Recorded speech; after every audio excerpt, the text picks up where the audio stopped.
Maths optional ఇది.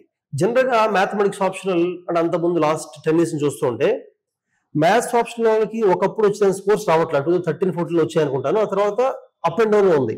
And second thing ఏంటంటే mathematics ఆప్షన్లో చాలా టైం స్పెండ్ చేసి వస్తుంది. కానీ మ్యాథ్స్ కానీ బాగా ఎఫర్ట్ పెడితే 330, 340 వచ్చే అవకాశం ఉంది. అది వేరే వాటిలో లేదు. That is the positive side. Negative side అంటే చాలా టైం స్పెండ్ చేయాలి. ఇంకా జనరల్ స్టడీస్కి యూజ్ అవ్వకుండా ఉంటుంది టైం స్పెండ్ చేయడం వల్ల. సో ఈ రెండు ఉన్నప్పుడు నువ్వేం సజెస్ట్ చేస్తావు? జనరల్గా ఒక మ్యాథ్స్ ఆప్షన్ తీసుకోవాలి, ప్రిపరేషన్ స్టార్ట్ చేద్దాం అనుకున్న వాళ్ళకి what is your advice?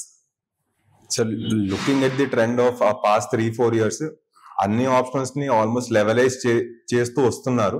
So topper marks లో మరీ హ్యూజ్ వేరియేషన్ అయితే ఏం లేదు. బట్ మ్యాథ్స్ కున్న ఒక అడ్వాంటేజ్ ఏంటిదంటే sir, it's an objective option. As in మనం పర్ఫార్మ్ చేస్తే we know that we are going to get the score in అన్నారు కొంచెం 10 + or -10 + or -20 లాగా మోర్ ఆర్ లెస్ మనకు ఐడియా ఉంటుంది వేర్ వీఆర్ స్టాండింగ్ అని చెప్పి. And over time current affairs తో సంబంధం లేని ఆప్షనల్ కాబట్టి ఓవర్ టైమ్ మనకు only experience will only add to your preparation, కానీ ఇట్ విల్ నెవర్ బి అరే మళ్ళీ ఇది మిస్ అయిపోయింది అది మిస్ అయిపోయింది అని కాకుండా ఆ ప్రాక్టీస్, కంటిన్యూస్ ప్రాక్టీస్ అన్నది over attempts it will be rewarding. That is there definite గా. కాకపోతే సెకండ్ ఒక డిసడ్వాంటేజెస్ పాయింట్ ఏంటంటే sir, there is no overlap with GS. Unlike other options like anthropology gaani, sociology gaani, for example PSIR gaani, they have a bit of overlap. GS1, GS2, whatever papers. So అది overlap ఉన్నప్పుడు ఏమైపోద్ది అంటే sir preparation కొంచెం easy అయిపోద్ది. That will help you out. Maths అనేది completely different. So ఆ benefit ఉండదు, వేరే options ఉన్నంత బెనిఫిట్ ఉండదు. ఇంకో డిసడ్వాంటేజ్ వచ్చేసి ఏంటి అంటే వేరే ఆప్షన్స్ తో కంపేర్ చేస్తే మ్యాథ్స్ అన్నది పెన్ పేపర్ పెట్టి చేస్తేనే అయ్యిద్ది.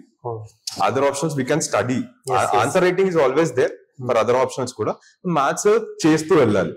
ఇది ఇంత చేసేసిన తర్వాత జిఎస్ మళ్ళీ ఆన్సర్ రైటింగ్ ప్రాక్టీస్ కి అంత ఐ మీన్ నాకు పర్సనల్ గా అయితే అంత ఎనర్జీ మిగలలేదని చెప్తాను నేనైతే. సో ఇన్ దట్ ప్రాసెస్ వేరే ఆప్షన్స్ వాళ్ళకి అది బెనిఫిట్ అవుతుంది. ఎందుకంటే because they are doing the same answer writing for their options and for the GS. So వాళ్ళకి ఆన్సర్ రైటింగ్ ఫైనల్ పర్ఫార్మెన్స్ లో వాళ్ళు నాకంటే రిలేటివ్లీ బెటర్ పొజిషన్ లో విత్ ఈజ్ చేయగలుగుతారని నేను అనుకుంటున్నాను. అండ్ ఎంత టైం తీసుకుంటే మ్యాథ్స్ ఆప్షన్ ఫినిష్ అవుతుంది? సో మ్యాథ్స్ ఆప్షన్ వచ్చేసి it's a very highly time taking option, so huge syllabus. So at least first iteration complete చేయడానికి ఈజీగా 6 months పడుతుంది సార్ దానికి.